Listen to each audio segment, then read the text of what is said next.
اعوذ باللہ من الشیطان الرجیم بسم اللہ الرحمن الرحیم السلام علیکم ورحمۃ اللہ وبرکاتہ۔ ائمہ اہل البیت علیہم السلام میں سے ایک امام جعفر صادق علیہ السلام کی ذات گرامی ہے۔ ائمہ ہدیٰ علیہم السلام کے فضائل و مناقب بے شمار فضائل و مناقب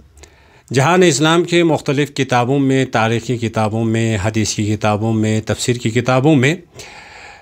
نقل ہوئے ہیں، لیکن ایک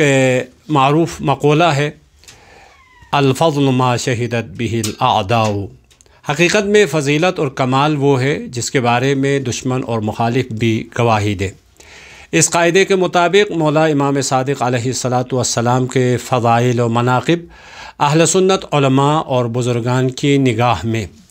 چند بزرگان اہل سنت کے بہت ہی معروف و مشہور علماء امام صادق علیہ السلام کے بارے میں کیا رائے رکھتے تھے، انہوں نے کیا فضیلت اور کیا مقام اور کیا کمال نقل کیا ہے، آپ لوگوں کی خدمت میں پیش کریں گے۔ سب سے پہلی کتاب مناقب آل ابی طالب میں جناب ابن شہر آشوب بمازندرانی امام مالک کا پورا نام ابو عبداللہ مالک بن انس بن مالک بن ابی عامر اصبحی حمیری مدنی، جس کی تاریخ ولادت ہے 93 ہجری۔ ائمہ اربعہ میں سے یعنی برادران اہل سنت کا سب سے پہلا امام ہے جو مدنی ہے اور مدینے میں ہی رہا ہے اور مکتب اور مذہب اور فقہ مالکی کا امام ہے۔ اس امام سے یہ عبارت نقل ہوئی ہے، قال مالک بن انس، امام مالک کہا کرتے تھے، ما رأت عین ولا سمعت اذن ولا خطر على قلب بشر افضل من جعفر الصادق فقہا وفضلا وعلما وعبادتا وورعا۔ یہ کسی رائٹر اور لکھاری کی عبارت نہیں ہے، بلکہ امام مالکی کی عبارت ہے۔ کسی آنکھ نے ابھی تک دیکھا نہیں، ولا سمعت اذن، وہ یہ نہیں کہتے میں نے نہیں دیکھا ہے اور میں نے نہیں سنا ہے، بلکہ کسی آنکھ نے ابھی تک دیکھا نہیں، کسی کان نے سنا نہیں، کسی ذہن بشر نے ابھی سوچا نہیں، افضل من جعفر ابن محمد، امام صادق علیہ السلام سے کوئی افضل و برتر۔ کس اعتبار سے؟ تو کہتے ہیں فضلاً وعلما وعبادتا وورعا، فضیلت و کمالات کے اعتبار سے، علم و آگاہی کے اعتبار سے، عبادت و خدا پرستی کے اعتبار سے، ورع و تقوی کے اعتبار سے امام صادق علیہ السلام سے کوئی افضل اب تک کسی نے دیکھا اور سنا نہیں۔ اسی طرح امام شمس الدین ذہبی یہ شافعی مسلک سے تعلق رکھتے ہیں، البتہ تمام اہل سنت کے ہاں قابل قدر اور قابل اعتبار علماء میں شمار ہوتے ہیں۔ جناب امام شمس الدین ذہبی نے اپنی معروف و مشہور کتاب سیر و اعلام النبلاء میں جلد نمبر 6 صفحہ نمبر 257 میں ابو حنیفہ سے، یعنی امام ابو حنیفہ سے، جس کو ہمارے برادران اہل سنت امام اعظم کے نام سے یاد کرتے ہیں، اس سے نقل کرتے ہیں۔ کسی نے امام ابو حنیفہ سے پوچھا کہ امام صادق کے بارے میں، تو ابو حنیفہ نے کہا ما رأیت احدا افقہ من جعفر ابن محمد، میں نے حضرت امام صادق علیہ السلام سے زیادہ کوئی فقیہ تر اور دین شناس اور دین کے گہرائی کے ساتھ علم رکھنے والا ابھی تک دیکھا نہیں۔ اسی طرح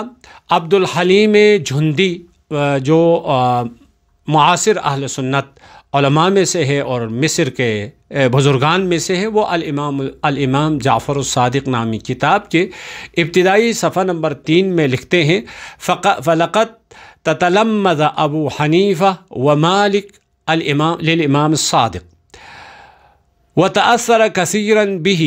سواء في الفقه أو في الطريقة، ومالك شيخ الشافعي، والشافعي يدل إلى أبناء النبي بأسباب من العلم والدم، وقد تتلمذ له أحمد بن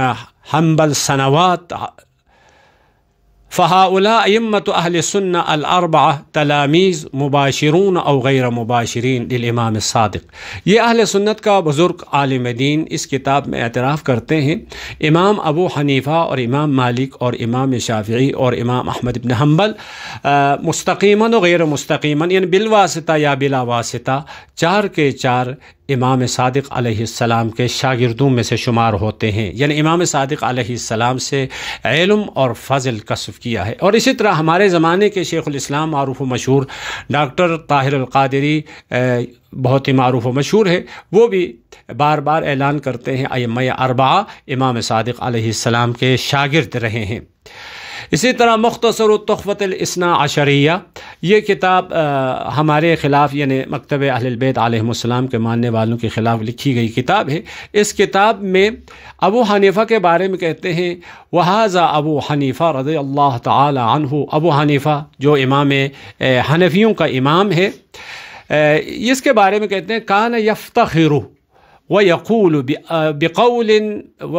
بِأَفْصَحِ اللسان، یعنی امام ابو حنیفہ ہمیشہ اپنے لیے فخر کا اظہار کرتے تھے اور افتخار کرتے تھے اور یہ کہا کرتے تھے لولا السنتان لہلک النعمان، اگر امام صادق علیہ السلام کی شاگردی نہ ہوتی، اگر اس کے سامنے زانوی تلمس طے نہ کیا ہوتا تو میں نعمان بن ثابت ابو حنیفہ ہلاک ہو جاتا۔ تو امام علیہ السلام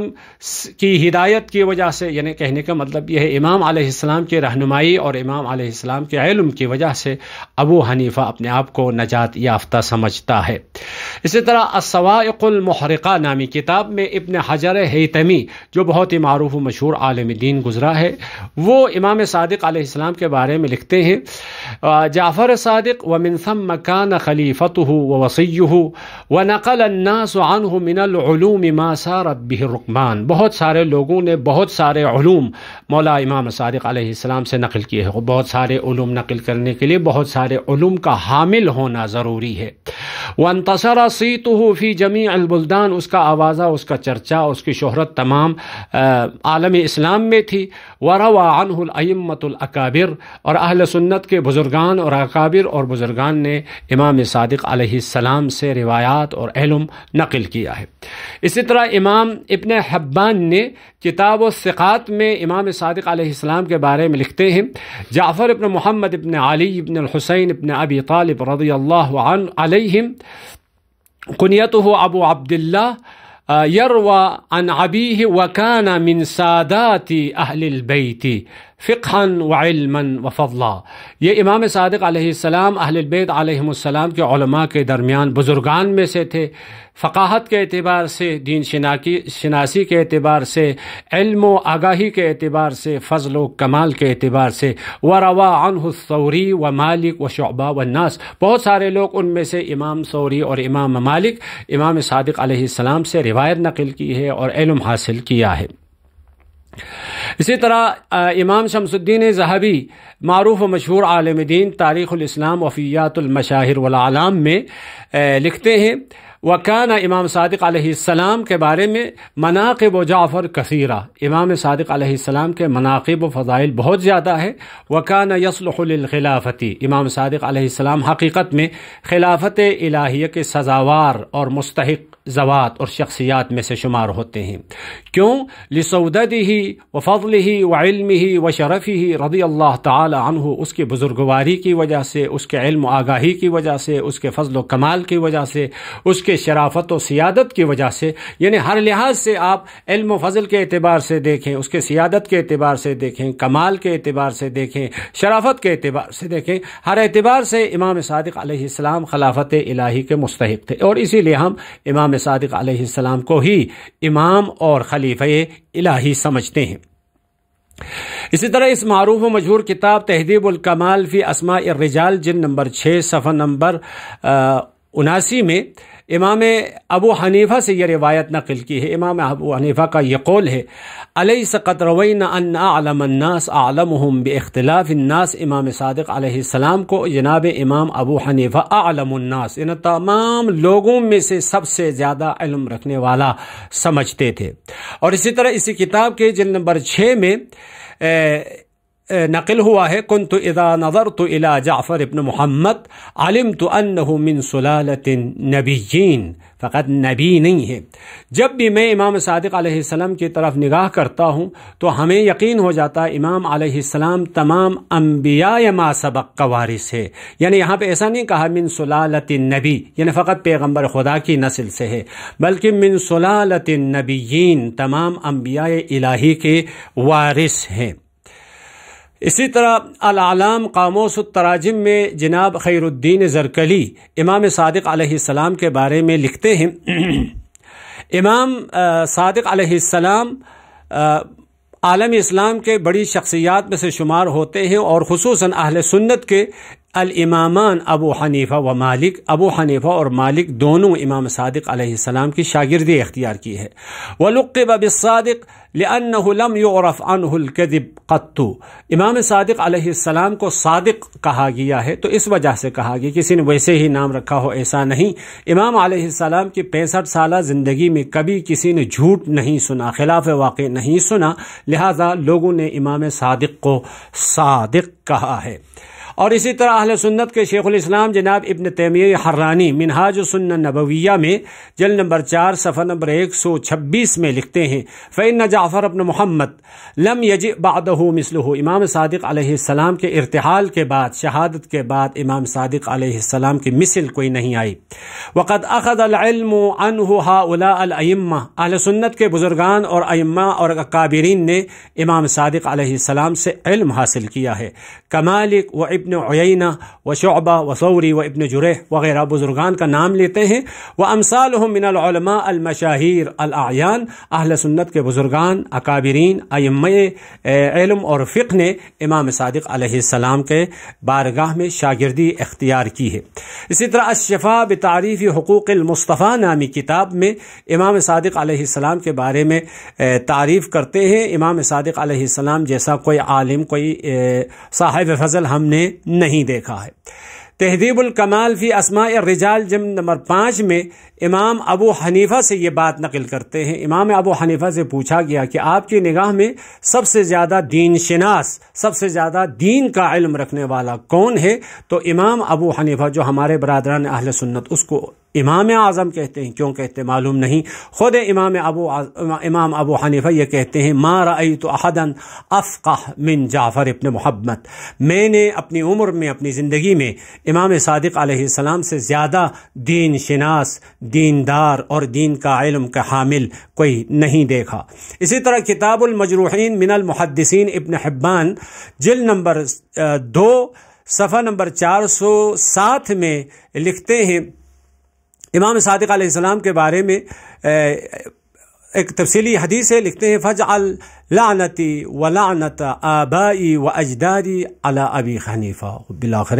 یہ خود اہل سنت کی عبارات ہے، اس کا ہم ترجمہ نہیں کرتے ہیں۔ اور معتزلی کے بہت، یعنی مکتب معتزلی کا جس کو علامہ کہتے ہیں، واقعاً علامہ گزرا ہے، علامہ جاحظ معتزلی، رسائل جاحظ صفحہ نمبر 106 میں امام صادق علیہ السلام کے بارے میں لکھتے ہیں جعفر ابن محمد الذی ملأ الدنیا علمہ و فقہہ، یعنی جعفر ابن محمد وہ ہستی ہے، اس ذات کا نام ہے جس کا علم اور جس کے فقہ اور جس کے دین شناسی اور جس کا علم نے دنیا کو بھر دیا ہے، یعنی فقط ایک مدرسے کو بھر دیا کی بات نہیں، ایک شہر کی بات نہیں ہے، ملأ الدنیا علمہ و فقہہ۔ ان ابا حنیفہ من تلامذتہ، علامہ جاحظ لکھتے ہیں ابو حنیفہ امام صادق کے شاگردوں میں سے تھا، وکذا سفیان الثوری، امام ثوری بھی امام صادق کے، وحسبک بہما فی ھذا الباب، یہی کافی ہے امام صادق علیہ السلام کے فضیلت اور مناقب کے لیے۔ اور اسی طرح جناب شہرستانی الملل والنحال جلد نمبر 1 صفحہ نمبر 161 میں لکھتے ہیں ابو عبداللہ جعفر ابن محمد الصادق هو ذو علم غزیر فی الدین وادب کامل فی الحکمت وزہد بالغ فی الدنیا وورع تام عن الشہوات، امام علیہ السلام یعنی کثیر علوم کے حامل، یعنی دین کے تمام علوم کے حامل، وادب کامل فی الحکمت، حکمت میں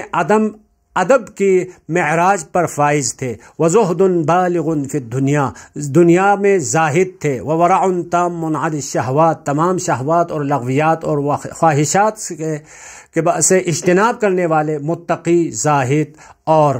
ادیب اور کامل اور عالم انسان گزرے ہیں۔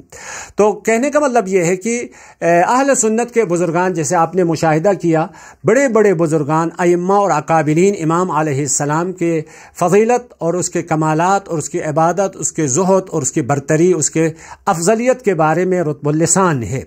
لیکن یہاں سوال یہ ہے کہ جب ائمہ اور اکابر اور بزرگان اہل سنت کے امام صادق علیہ السلام کی افضلیت کا اعتراف کرتے ہیں اور اقرار کرتے ہیں، تو ہمیں یہ حدیث پیغمبر خدا سے ملتی ہے۔ پیغمبر خدا صلی اللہ علیہ وآلہ وسلم نے فرمایا: من تقدم على قوم من المسلمین وهو يرى ان فيهم من هو افضل منه فقد خان اللہ ورسولہ والمسلمین۔ جناب علامہ باقلانی التمہید صفحہ نمبر 190 میں سند کے ساتھ اس حدیث کو پیغمبر خدا سے نقل کرتے ہیں۔ اگر کسی انسان نے یہ دیکھا کہ کسی قوم میں، کسی قبیلے میں، کسی جگہ میں اپنے سے کوئی برتر، افضل علم کے اعتبار سے، فضل کے اعتبار سے، کمالات کے اعتبار سے، حسب و نسب کے اعتبار سے کوئی افضل و برتر ہوتے ہوئے اس کو مقدم نہ کرے، اپنے آپ کو امام کہلوائے، تو فقط خان اللہ و رسولہ والمسلمین، اس نے اللہ سے بھی خیانت کی ہے، رسول اللہ سے بھی خیانت کی ہے، مسلمانوں سے بھی خیانت کی ہے۔ یا اسی طرح کنز الفوائد جلد نمبر 2 صفحہ نمبر 283 میں پیغمبر خدا سے یہ حدیث ہمیں ملتی ہے: من ولا من امر المسلمین شیئا فولا رجلا وهو يجد من هو اصلح للمسلمین منه فقد خان اللہ ورسولہ۔ مسلمانوں کی امامت، مسلمانوں کی قیادت اور مسلمانوں کی رہبری و خلافت کو کوئی اٹھا لے، در حال ہے کہ مسلمانوں کے درمیان خود سے علم کے اعتبار سے، فضیلت کے اعتبار سے، حسب کے اعتبار سے، نسب کے اعتبار سے اور زہد و تقوی کے اعتبار سے کوئی افضل اور برتر انسان ہو، تو حقیقت میں وہ خدا سے بھی خیانت کر رہا ہے، رسول اللہ سے متعلق بھی خائن ہے۔ تو ہمارا سوال یہ ہے، جب امام صادق علیہ السلام ائمہ اربعہ کا استاد ہے اور ائمہ اربعہ اس کو استاد سمجھتے ہیں، افقہ سمجھتے ہیں، افضل سمجھتے ہیں، تو افضل کو چھوڑ کر مفضول کی اطاعت کیوں؟ استاد کو چھوڑ کر شاگرد کی اطاعت کیوں؟ لیکن اس سے بھی زیادہ مظلومیت کے انتہا یہ ہے، جب اہل سنت بزرگان نے یہ اعتراف کیا امام صادق علیہ السلام سب سے افضل ہے، تو ابھی دنیا میں امام صادق علیہ السلام کے مضجع شریف اور قبر مبارک کی حالت دیکھیں، یعنی استاد کی قبر کی حالت دیکھیں اور شاگردوں کی قبر کی حالت دیکھیں۔ بقیع میں امام صادق علیہ السلام، جیسا کہ آپ اس تصویر میں مشاہدہ کر سکتے ہیں، امام صادق علیہ السلام کی قبر کی حالت یہ ہے، جبکہ اس کا شاگرد جناب ابو حنیفہ کی قبر بغداد میں، اور اس کا شاگرد جناب امام شافعی کی قبر، اور امام احمد حنبل کی قبر، اور ابن تیمیہ کی قبر، اور ابن مالک کی قبر، ان تمام بزرگان کی قبور صحیح و سالم، شان و شوکت کے ساتھ محفوظ ہے۔ لیکن ان تمام علماء کا جو استاد ہے، اور جیسا کہ امام شمس الدین ذہبی کے قول کے مطابق خلافت الہی کے زیادہ سزاوار اور مستحق سیادت کے اعتبار سے، شرافت کے اعتبار سے، فضیلت کے اعتبار سے، کمالات کے اعتبار سے، عبادت کے اعتبار سے، زہد تقوی کے اعتبار سے سب سے افضل ہوتے ہوئے اس کے ساتھ ایسا سلوک کیوں؟ خدا کی بارگاہ میں ہماری دعا ہے، ہمیں افضل سے افضل تر انسان کی اطاعت اور اس کی پیروی کرنے کی توفیق عطا فرما۔